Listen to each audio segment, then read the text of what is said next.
Hello and welcome to France 24. I'm Delano Extracts and we are live from Paris. The headlines this hour.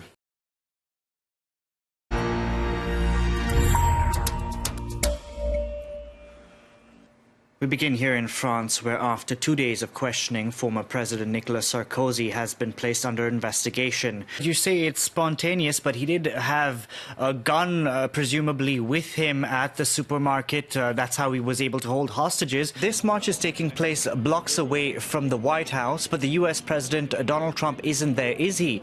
What is he likely to do now that he has all this pressure from across the country? You know North Korea well, you know the country, you know the leadership. Can they be trusted?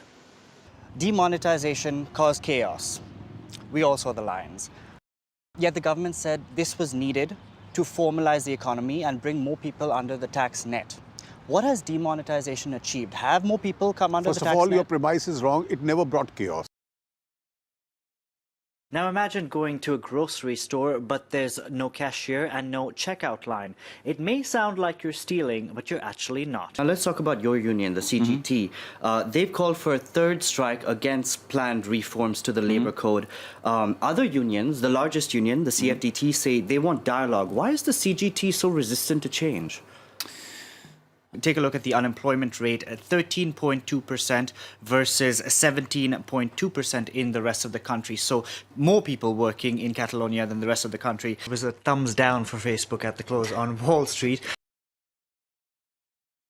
With France so reliant on nuclear power, getting rid of nuclear waste remains a top priority. France 24's Delano D'Souza is following the presidential visit. For now, what we have heard from the French is that they have agreed on the technicals of the deal, but there's no timeline been set, nor any price been set.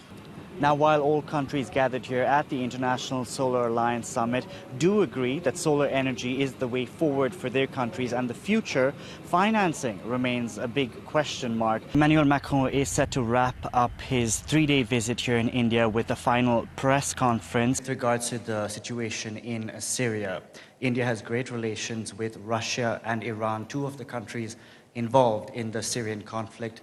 Could India be used as a go-between? Écoutez, Thank you very much for watching.